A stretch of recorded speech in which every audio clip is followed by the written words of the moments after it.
السلام علیکم۔ آج پیر ہے نومبر کی 4 تاریخ۔ پاکستان میں اس وقت شام کے 7 اور بھارت میں 7:30 اور یہاں ہمارے اسٹوڈیوز کی گھڑیوں میں وقت کی تبدیلی کے بعد صبح کے 9 بج رہے ہیں۔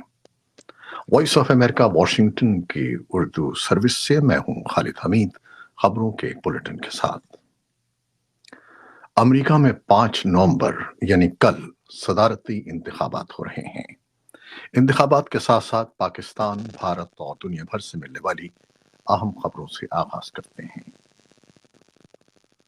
امریکہ کے صدارتی انتخابات میں ایک دن باقی رہ گیا ہے اور دونوں بڑی سیاسی جماعتوں کے امیدواروں نے ویکینڈ پر سوئنگ ریاستوں میں ایسے ووٹرز کے پاس پہنچنے کی کوشش کی جو اب تک اپنے ووٹ کے فیصلے کے بارے میں حتمی فیصلہ نہیں کر سکے ہیں۔ منگل کو ہونے والے صدارتی انتخاب میں نائب صدر اور ڈیموکریٹک پارٹی کے صدارتی امیدوار کاملا ہیرس کا مقابلہ سابق صدر اور ریپبلکن امیدوار ڈونلڈ ٹرمپ سے ہے۔ امریکی انتخابی سیاست میں سوئنگ ریاستیں ان ریاستوں کو کہا جاتا ہے جہاں کسی بھی امیدوار کی کامیابی کے بارے میں یقین سے کچھ نہیں کہا جا سکے۔ ایسی ریاستوں میں ان ووٹرز کی تعداد زیادہ ہوتی ہے جو آخری وقت تک یہ فیصلہ نہیں کر پاتے کہ انہیں کس امیدوار کو ووٹ دینا ہے۔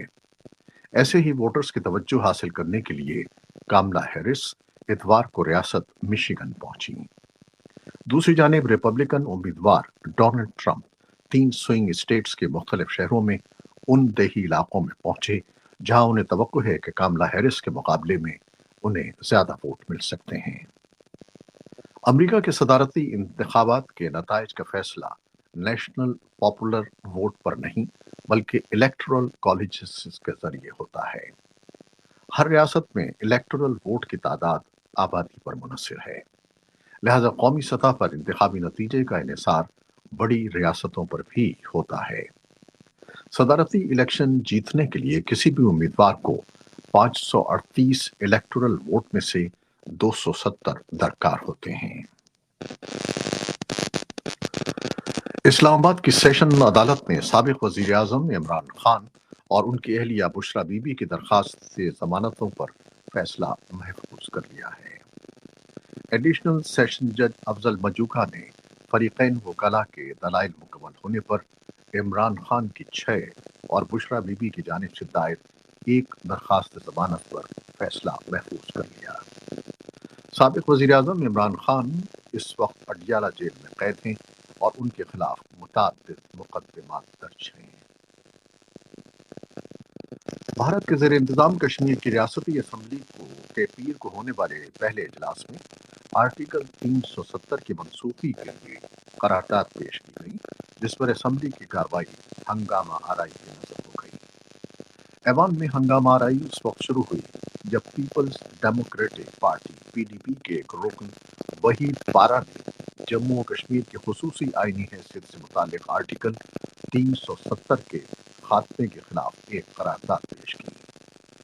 بی جے پی کی مرکزی حکومت نے 5 برس قبل بھارتی آئین میں ترمیم کر کے جموں و کشمیر کی خصوصی آئینی حیثیت سے متعلق آرٹیکل 370 کا اطلاق منسوخ کر دیا تھا۔ حکومتی فیصلے کے بعد ریاست کو 2 حصوں جموں و کشمیر اور لداخ میں تقسیم کر دیا گیا تھا۔ اسرائیل نے پڑوسی ملک شام میں زمینی کارروائی کر کے ایک باشندے کو حراست میں لینے کا دعویٰ کیا ہے۔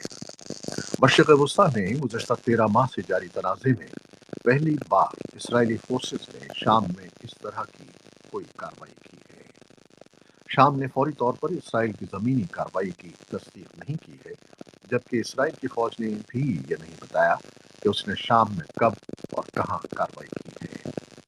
البتہ اسرائیلی فوج نے دعویٰ کیا ہے کہ شام سے حراست میں لیا جانے والا شخص خطے میں ایران کی حامی عسکری تنظیموں کے نیٹ ورک کا معاون ہے۔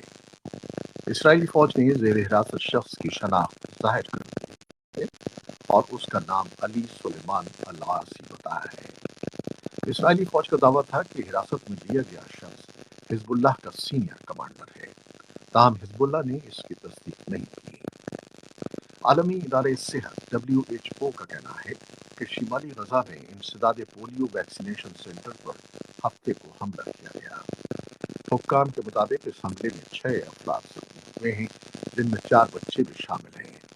اسرائیلی حکام نے ان الزامات کی تصدیق کی ہے۔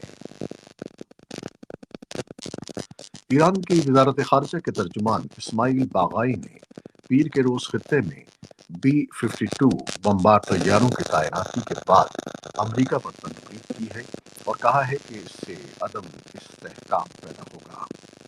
باغائی نے تعیناتی کے بارے میں ایک سوال کے جواب میں ایک نیوز کانفرنس سے خطاب کرتے ہوئے کہا کہ ہمارا یقین ہے کہ خطے میں امریکہ کی موجودگی ایک عدم استحکام کا باعث ہے۔ انہوں نے مزید کہا کہ ایران اپنے دفاع کے عزم پر قائم ہے۔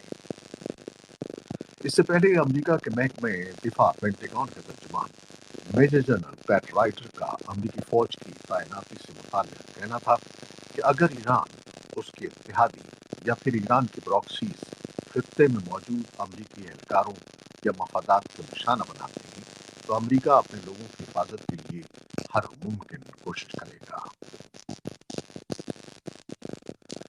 جرمن وزیر خارجہ اینا لینا بربک نے پیر کو کیف کے دورے کے دوران یوکرینی رہنماؤں سے ملاقات کی اور یوکرین کے لیے اپنے ملک کی حمایت کا وعدہ کیا۔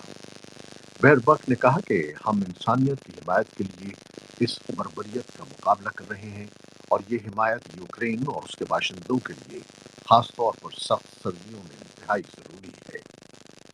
یوکرین کی فوج نے پیر کو کہا کہ ملک کے فضائی دفاع نے 80 ڈرونز میں سے 50 کو مار گرایا، جن سے روسی افواج نے ملک بھر کے علاقوں کو نشانہ بنایا تھا۔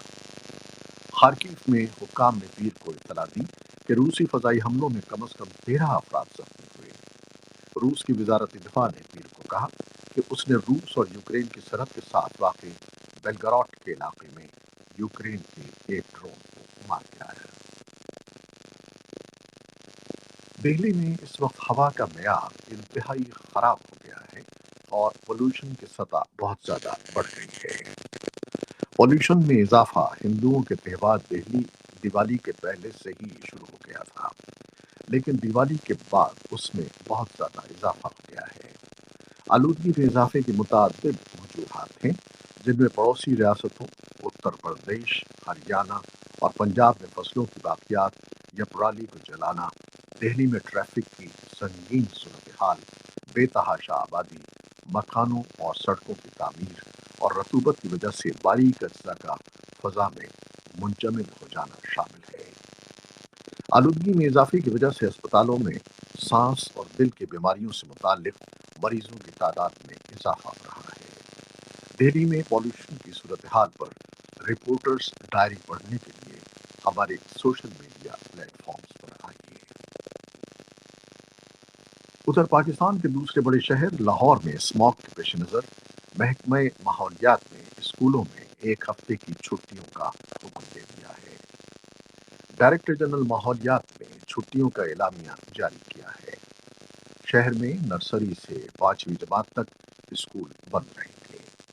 فیصلے کا اطلاق 4 سے 9 نومبر تک ہوگا۔ تمام نجی اور سرکاری اسکول حکم کے پابند ہوں گے۔